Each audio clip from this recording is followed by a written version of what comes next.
오늘 말씀을 보실까요? 함께 나눌 말씀은 히브리서 11장 말씀입니다. 히브리서 11장 우리 4절, 5절, 6절 말씀을 볼까요?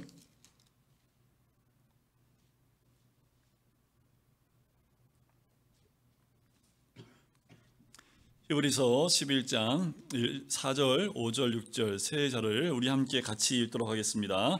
우리 4절부터 같이 보겠습니다.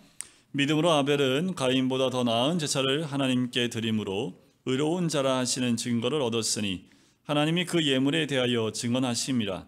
그가 죽었으나 그 믿음으로써 지금도 말하느니라. 믿음으로 에녹은 죽음을 보지 않고 옮겨졌으니 하나님이 그를 옮기심으로 다시 보이지 아니하였느니라. 그는 옮겨지기 전에 하나님을 기쁘시게 하는 자라 하는 증거를 받았느니라.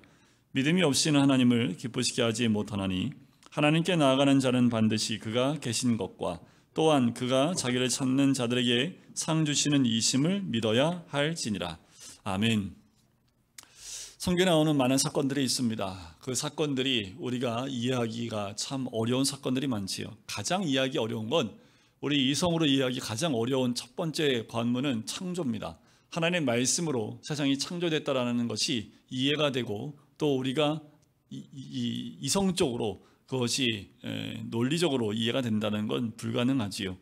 이성을 가진 사람으로서 그것을 해석하는 것은 거의 불가능합니다. 또 구약 말씀에 보면 모세가 200만 명 이상 되는 사람들 데리고 바다를 가르고 건너는 사건도 있지요. 그리고 여호수아 군대가 갈라진 요단강을 건넌 것도 있고요. 또 요단강, 요단강이 아니라 여리고성의 그 두꺼운 여리고성을 그냥 7바퀴 돌고 함성을 지르니까 무너진 그 사건들. 자, 구약 사건을 보면 참 믿기 어려운 일들이 굉장히 많습니다. 그래서 일부는 과학적으로 그걸 증명하기 위해서 설명하기 위해서 홍해가 실제로는 그렇게 깊은 바닷물이 아니라 사람 발목 정도 오는 얕은 물가였다라고 해서 홍해를 얕은 물가 쪽으로 이동하는 것으로 설명하는 사람들도 있습니다. 그러니까 이제 우리가 이해가 안 되니까 이해가 될 수 있는 수준에서 설명을 자꾸 하려다 보니까 성경에 있는 사건들을 우리 이성적인 이해를 가지고 자꾸 보려고 한다라는 거지요. 신약을 보면 더 이해가 안 가는 것들이 많지요. 귀신이 떠나고 병든 자가 낫고 그리고 예수님이 물 위를 걷고 죽은 나사로가 살아나고 오병이어 기적이 일어나고 이 모든 사건 어느 것 하나도 우리 상식과 이성과 합리성으로는 이해하기 어렵지요. 아니 이해조차 되지 않는 일들입니다. 교회 오기가 어렵고요. 하나님 믿기가 정말 어려운 것들은 이렇게 우리가 이해할 수 없는 내용들이 너무도 많이 기록되어져 있기 때문에 그래요. 그런데요, 정말 놀라운 건 뭐냐 하면 어느 날 갑자기 성령께서 임하시면 이게 다 믿어진다는 겁니다. 자, 이해되지도 않고 상식적이지도 않는 그런 일들이 성령이 임하시면 믿어지기 시작한다는 거예요. 천지 창조가 하나님의 말씀으로 이루어진 것이라는 것이라는 사실을 믿게 됩니다. 믿음의 눈으로 보면 이성의 눈으로 볼 수 없었던 것들이 보여지기 시작을 합니다. 믿어지기 시작을 합니다. 그래서 믿음으로 능력이 나타나기 시작하는 거지요. 자, 믿음이란 도대체 뭘까요? 자, 이 질문은요, 예수 믿기 전에도 질문하고요, 예수 믿고 난 다음에도 질문하고요, 지금도 변함없이 하는 질문들입니다. 도대체 믿음이란 무엇일까라는 거지요. 우리가 예배를 드릴 수 있는 이유는 우리의 믿음이 아니라 하나님이 주시는 믿음을 가졌기 때문에 가능하지요. 믿음이 없으면요, 설교 듣는 것이 정말 고역입니다. 내 얘기 같지도 않고 뭔 얘기인지 이해도 안 가고 참 설교 듣기가 어려워요.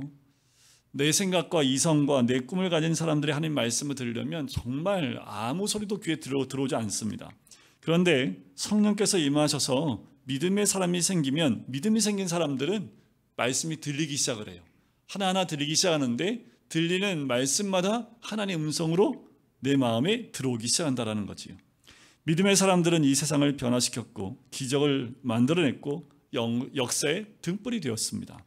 성경은 믿음의 사람들을 예로 들면서 믿음에 대해 장황하게 설명을 합니다. 왜 그럴까요? 오늘 11장에 보면 11장은 대표적으로 믿음장입니다. 근데 믿음 11장 1절에 나온 거 한 절로 믿음이란 이거야 하고 12장으로 넘어가지 않는다는 거지요. 그만큼 믿음이라는 것이요, 한마디로 정의하기가 너무 어렵고 정의할 수 없기 때문에 믿음의 선배들인 그 믿음의 조상들의 상황을 믿음에 따라서 설명하면서 이거를 믿음을 이 모양 저 모양을 설명을 다 해요. 이 모든 믿음의 선배들의 모습을 믿음의 모습을 다 합해 보면 믿음의 전체 그림을 그릴 수 있게 만든 것이 히브리서 11장의 믿음장입니다. 하나님께 사용되는 가장 최고의 언어라고 할 수 있다면 은혜겠지요. 은혜는 인간에게 쓰는 단어가 아니라 하나님께 쓰는 단어입니다. 몇 가지 더 알아본다면 사랑, 긍휼, 정의, 거룩 이런 것들은 하나님께만 있는 독특한 개념이자 하나님의 단어라고 할 수 있지요. 자, 그러면 인간에게 사용되는 단어가 뭐가 있을까요? 믿음, 의지, 용기, 결단 이런 것들이지요. 이런 단어들 가운데 가장 축복된 단어를 할 수 있다는 것이 믿음입니다. 자, 오늘 본문의 6절 말씀에 보면 믿음이 없이는 하나님을 기쁘시게 하지 못하나니 하나님께 나아가는 자는 반드시 그가 계신 것과 또한 그가 자기를 찾는 자들에게 상 주신 이심을 뭐야 할지니 믿어야 할지니라는 거지요. 자, 믿음이 중요한 이유는 이것 없이는 하나님을 기쁘시게 할 수 없기 때문입니다. 하나님이 우리를 보고 기뻐하시는 이유는요, 키가 크기 때문도 아니고요, 잘나서도 아니고요, 똑똑해서도 아닙니다. 또 사회적으로 존경받을 만한 인격을 가지고 있어서도 아닙니다. 키가 크든지 작든지 부자인지 가난한지 잘났든지 못났든지 하나님은 여기에 별 관심이 없어요. 하나님이 우리를 기뻐하시는 가장 중요한 이유는 믿음 때문입니다. 믿음이 없이는 하나님을 기쁘시게 해드릴 수가 없습니다. 예수님이 도마에게 말씀하셨죠. 너는 나를 본고로 믿느냐? 보지 않고 믿는 자가 복되도다.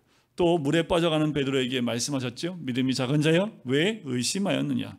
귀신 들린 아들을 고쳐달라고 애원하는 그 아버지에게 예수님이 할 수 있거든이 무슨 말이냐? 믿는 자에게는 능히 하지 못할 일이 없느니라 라고 말씀하셨지요. 히브리서 기자는 11장 1절에 믿음은 바라는 것들이 실상이요 보이지 않는 것들의 증거라 얘기합니다. 예수님은 믿음의 축복과 능력에 대해서 이렇게 말씀하시지요. 만일 너희에게 믿음이 겨자씨 한 알만큼만 있어도 이 산을 명하여 여기서 저기로 옮겨지라 하면 옮겨질 것이요 또 너희가 못할 것이 없으리라. 사도 바울은 내게 능력 주시는 자 안에서 내가 모든 것을 할 수 있다고 말했습니다. 자, 이 말씀을 종합해 보면 인간이 가질 수 있는 가장 축복된 언어는 믿음으로 지배하게 되지요. 믿음이 있으면 하나님이 기뻐하십니다. 교회에 다닌 횟수가 아닙니다. 믿음이 있으면 하나님이 기뻐하시고요. 믿음이 없으면 하나님이 우리를 기뻐하지 않으신다라는 거지요. 그래서 이 믿음이 굉장히 중요합니다. 우리가 예수님 처음 만났을 때의 믿음도 중요하지만 교회를 1년 다녔을 때의 믿음도 중요하고요. 5년째 다녔을 때의 믿음도 중요하고요. 10년째 다녔을 때의 믿음도 중요하고요. 죽기 직전의 믿음도 더더욱 중요합니다. 우리는 예수 믿고 난 이후부터 지금까지 지금 이 시간까지 믿음이 한 번도 중요하지 않은 때가 없다라는 거예요. 그렇다면 믿음을 어떻게 설명할 수 있습니까? 또한 믿음을 어떻게 소유할 수 있습니까? 어떻게 하면 될까요? 믿음을 어떻게 하면 소유할 수 있을까요? 믿음을 어떻게 하면 설명할 수 있을까요? 오늘 이 11장이 그래서 적혀진 겁니다. 믿음장으로. 우리가 믿음을 어떻게 소유할 수 있고 설명할 수 있냐면 믿음의 사람들을 보면 알 수 있습니다. 그래서 11장에는 그 믿음의 사람들이 쭉 나열되어져 있는 거지요. 그 사람에 대해서 간단하게 믿음에 대해서 소개를 우리에게 하고 있는 거예요. 하나님이 이미 인정한 믿음의 영웅들을 살펴보면 우리도 그들처럼 하나님이 기뻐하시는 믿음의 사람이 될 수 있는 거지요. 11장을요 크게 둘로 나누면 아브라함을 중심으로 앞과 뒤로 나눠지게 됩니다. 그러니까 아브라함이 기준이 되는데요. 아브라함 기준으로 앞에 있는 믿음의 사람이 세 사람 등장합니다. 아벨, 에녹, 그리고 노아가 등장합니다. 아브라함 이후에는요 사라, 이삭, 야곱, 그리고 요셉, 모세, 그리고 기생 라합 등 믿음의 영웅들이 등장하고요. 특별히 11장 32절에 보면 그 이후의 사람들 기드온, 바락, 삼손, 입다, 다윗 및 사무엘과 선지자들의 일 하면서 그들의 이름을 쭉 나열하지요. 믿음의 특징을 다 말하려면 시간이 없다라고 할 정도로 이 마지막 11장 뒷부분은 그렇게 소개를 합니다. 오늘 우리가 특별히 보게 될 그 믿음은 아벨의 믿음과 또 에녹의 믿음입니다. 우리가 월요일부터 목요일까지 30분 동안 저녁 9시마다 우리가 창세기 한 장씩 보고 있잖아요. 거기에서 우리 아벨의 믿음을 창세기 4장에서 에녹의 믿음을 5장에서 한번 다루고 넘어가기도 했습니다. 다시 한번 좀 더 깊이 볼 필요가 있지요. 창세기 4장을 읽다 보면 가인과 아벨의 이야기가 나옵니다. 자, 그 이야기를 읽으면서 우리가 머릿속에 이런 질문들이 나와요. 왜 하나님은 아벨을 축복하시고 가인은 축복하지 않으셨을까? 그럼 과연 이건 나하고 무슨 상관이 있는가? 라는 질문이지요.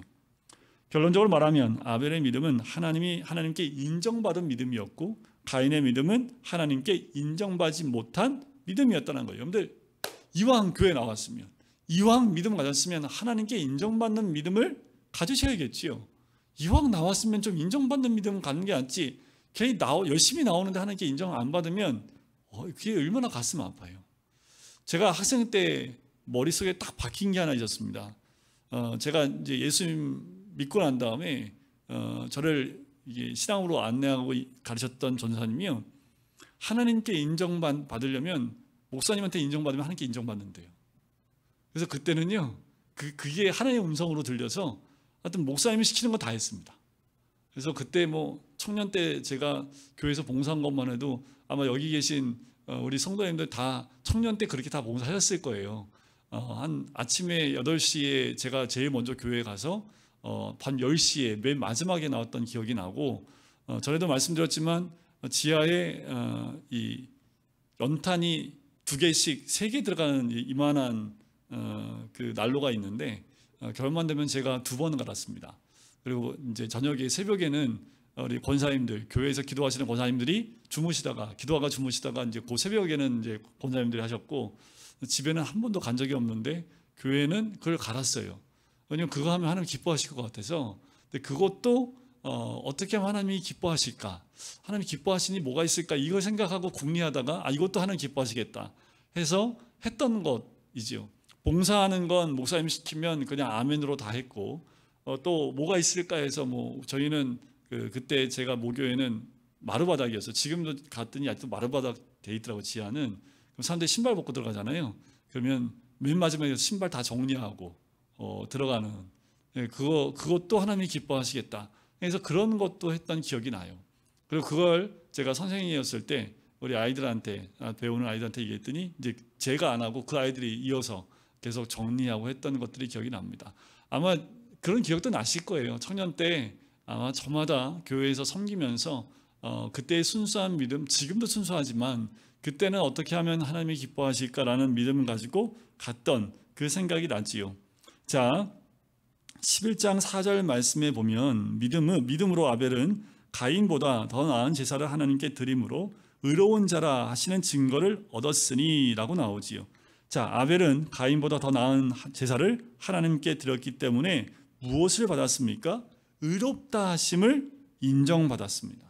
앞에서 믿음의 축복은 하나님께 인정받은 것이라고 저번 주에 제가 함께 나눴는데, 하나님께 어떤 인정을 받는다는 걸까요? 그것은 구원을 받을 수 없는 죄인이었지만 하나님이 우리를 의롭다 인치셔서 의인으로 삼겠다고 인정해 주시는 거지요. 우리는 종종 믿음에 대해서 이렇게 얘기하기도 합니다. 믿으면 할 수 있다. 믿습니다. 못하는 것이 없다. 불가능이 가능해진다. 안 보이던 것이 보인다. 죽은 자가 살아난다. 하면 된다. 적극적으로 믿으면 모든 게 다 된다. 틀린 말은 아니지만 그렇다고 100% 믿음에 대해서 맞는 말이지도 않은 거지요. 그럼 믿음의 핵심은 무엇일까라는 거예요. 핵심은 그겁니다. 믿음은요, 믿음으로 의롭다 하심을 받는 것이 핵심입니다. 믿음은 우리가 의롭게 되는 거지요. 이게 핵심입니다. 그리고 믿음으로 믿음에 이르는 것, 이것이 믿음의 핵심이지요. 신앙의 대전제는 죄인인 우리가 믿음으로 의롭다 하심을 얻는 것, 여기에 있습니다. 믿음으로 의롭다 하심을 받는다는 것을 가장 먼저 가르쳐준 사람이 이 아벨이에요. 4절에 나오잖아요. 더 나은 제사를 하나님께 드림으로 의로운 자라 하시는 증거를 얻은 것처럼. 자, 그 해답을 우리가 보기 위해서는 창세기 4장 말씀을 좀 볼 필요가 있지만 한번 기억해 보시면서 한번 보실까요? 에덴 동산에서 죄를 짓고 아담과 하와가 쫓겨남을 당하고 난 다음에 첫째 아들 가인을 낳고 둘째 아들 아벨을 낳습니다. 아벨은 뭐 하는 사람이 됐던가요? 양을 치는 자가 되었지요. 가인은요, 농사하는 자가 되었지요. 자, 아벨이 가축으로 제사를 드리고 가인은 곡식으로 제사를 드리는 것은 당연합니다. 왜냐하면 그들이 각자 직업이 그거였기 때문에 그래요. 다 같이 제물을 드렸는데 하나님의 심판이 내려졌습니다. 하나님이 아벨은 받아주시고 가인은 받아주지 않으셨다라는 거지요. 자, 무슨 차이가 있을까? 자, 그래서 우리가 오해하지 말아야 될 건 뭐냐면 직업에 따라 하나님이 받는 직업이 있고 받지 않는 직업이 있다는 것, 그것이 아니라는 거예요. 아벨은 양치된 사람이었고 가인은 농사짓는 사람이었기 때문에 누구의 제물을 받고 누구의 제물을 안 받았다, 그것이 아니라는 겁니다. 하나님 받으셨다는 그 제물은 하나님 앞에 바른 제사를 드렸다라는 그 의미가 있는 거예요. 아벨에 드리는 제사는 하나님께 바른 제사를 드렸다는 의미지 그의 직업을 하나님이 받으셨다는 의미가 아니라는 거지요. 또 둘째는 제사를 어떤 형식으로 드리느냐, 어떤 방법으로 드리느냐, 이것이 별로 중요하지 않습니다. 사람들은 하나님이 아벨의 제사는 받으시고 가인의 제사는 받지 않으신 것에 대해서 종종 좀 다르게 해석을 하기도 하지요. 자, 하나님이 제사를 받으신 목적은 우리의 구원을 위해서이라는 거예요. 자, 그러면 하나님이 원하시는 제사가 무엇일까라는 거죠. 이게 핵심입니다. 아벨과 가인의 제사에서 하나님이 원하시는 제사가 핵심이에요. 그 제사는 뭘까요? 당연히 아벨의 제사를 받았던 어린 양의 피의 제사입니다. 자, 내 마음대로 내가 원하는 제사를 드리는 것은 하나님이 원하는 제사가 아닙니다. 하나님이 원하시는 제사를 드리는 것이 바로 믿음이라는 거예요. 자, 우리는 예배 드릴 때 내가 좋아하는 스타일, 이런 것들 내 마음대로 하려고 하는 마음들이 있지요. 그러나 계속 그렇게 하다 보면 가인이 되고 맙니다. 우리는 하나님이 기뻐하시는 예배가 어린 양의 피로 드리는 제사라는 사실을 반드시 기억해야 합니다. 하나님이 받으실 만한, 또 하나님이 기쁘시게 받을 만한 예배와 제사를 드리는 거지, 내가 드리고 싶은, 내가 하고 싶은 대로 예배를 드리는 것이 하나님이 받으실 만한 예배가 되지 않는다라는 거예요. 근데 우리 자칫 내가 원하는 예배를 드릴 때, 또 내가 하나님이 원하시는 것보다 내가 원하는 스타일대로 주님께 나가는 경우가 있다라는 거지요. 어린 양의 피로 드리는 제사는 먼 훗날 예수님의 십자가 사역을 상징하는 제사가 됐고요. 이 아벨 때부터 이 제사가 시작되게 됩니다. 자, 그때는 예수님도 계시지 않았지만, 십자가도 없었지만 양의 피를 흘려서 제사를 드리는 것 자체가 어린 양 예수 그리스도의 피 제사와 연결되는 것이었지요. 그러니까 하나님이 받으시는 예배입니다. 하나님이 그러면 가인은 몰랐을까라는 거예요. 아벨만 알았을까라는 거지요. 중심이 아벨은 하나님께 있었다는 것을 알 수 있습니다. 아벨은 하나님이 원하시는 대로 제사를 드렸습니다. 반면에 가인은 하나님이 주신 말씀, 하나님이 원하시는 제사에 별로 관심이 없었던 거지요. 왜 관심이 없었을까요? 자기 욕심이 더 많았기 때문에 그래요. 자기가 하고 싶은 것들이 더 많았기 때문에 그래요. 창세기에 아벨이 양의 새끼와 기름을 갖다 드렸다고 기록되어 있습니다. 하지만 가인은 어떤 농산물인지도 구체적으로 나와 있지 않지요.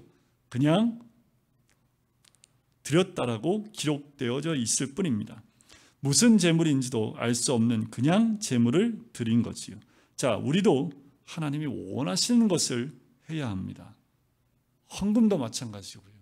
우리의 봉사도 마찬가지고요. 우리의 시간과 헌신도 마찬가지입니다. 내 돈, 내 시간, 내 건강, 이게 아니라 어떻게 하면 하나님이 기쁘시기에 받으실 만한 헌금이 될지, 우리의 시간을 하나님이 기쁘시게 받을 만한 시간이 될지, 하나님이 기쁘시게 받을 만한 헌신이 될 수 있을지, 여기에 중심이 있어야 된다는 거지요. 하나님은 아벨의 제사가 피의 제사였기에 받으셨습니다. 동물의 피를 흘려서 제사를 드렸기 때문에 받으셨습니다.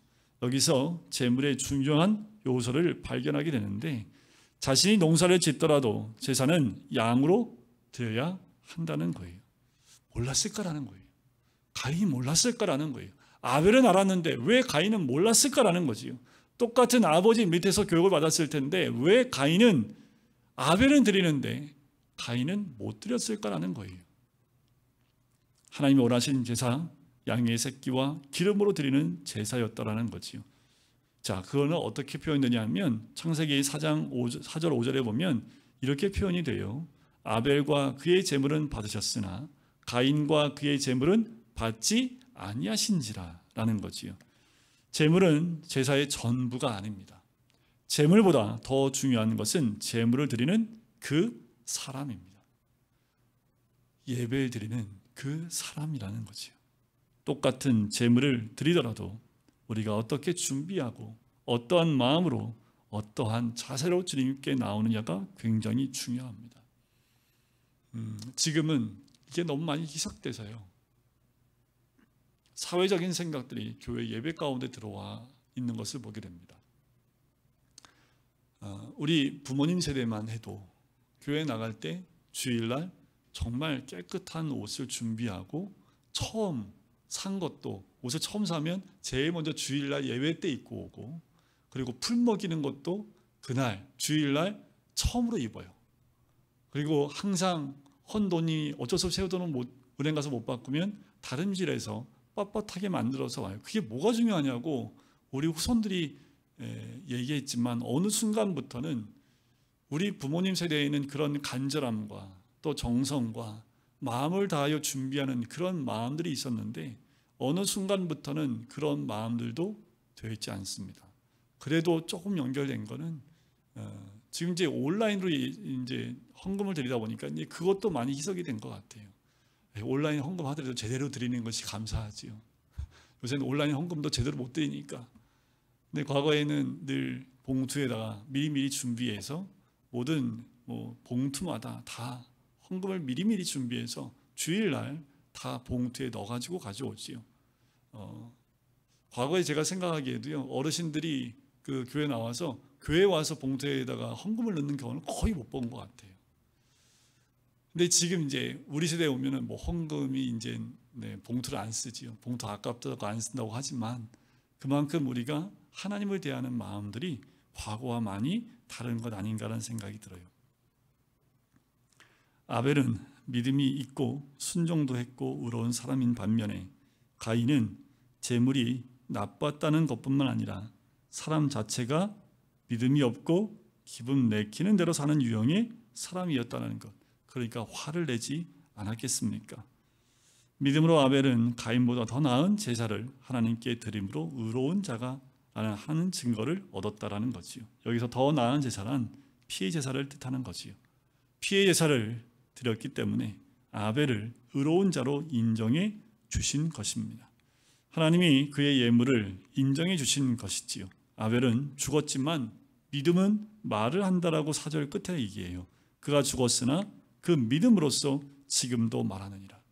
여러분, 우리가 가도요, 우리가 가고 난 다음에 믿음은 계속 남아 있습니다. 우리가 가면 우리 자녀들에게 남는 것은 부모의 믿음입니다. 죽었으나 그 믿음으로서 지금도 말하는 것처럼 우리 모두가 이런 믿음으로 우리 다음 세대에게 말하기를 주님의 이름으로 간절히 축원드립니다. 믿음은 그렇게 의인을 만들어요.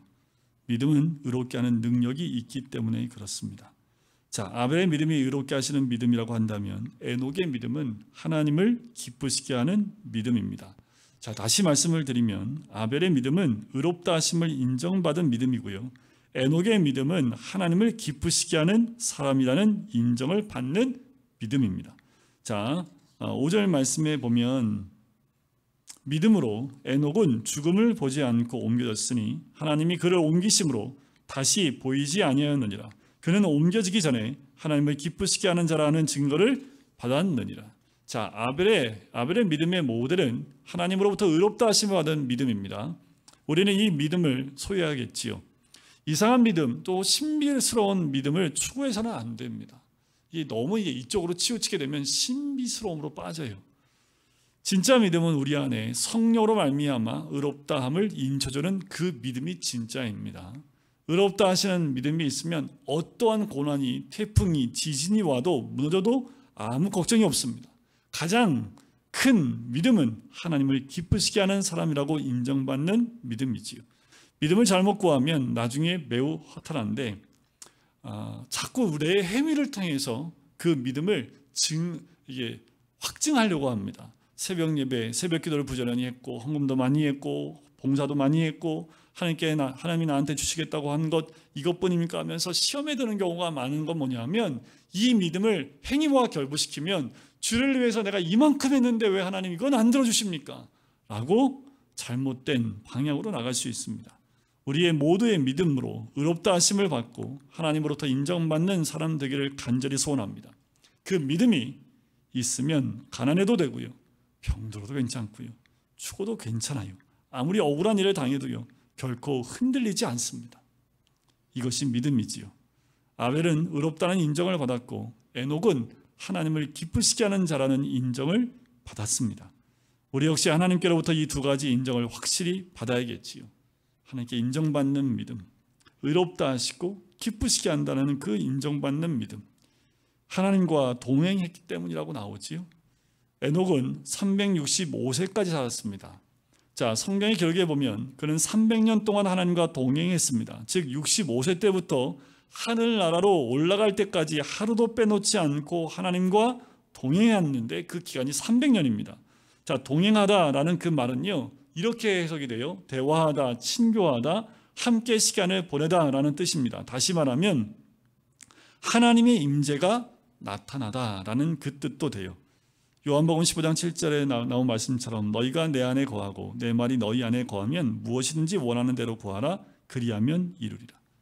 주님이 내 안에, 내 영이 주님 안에 있는 거지요. 마치 태초에 창조된 아담과 같은 거지요.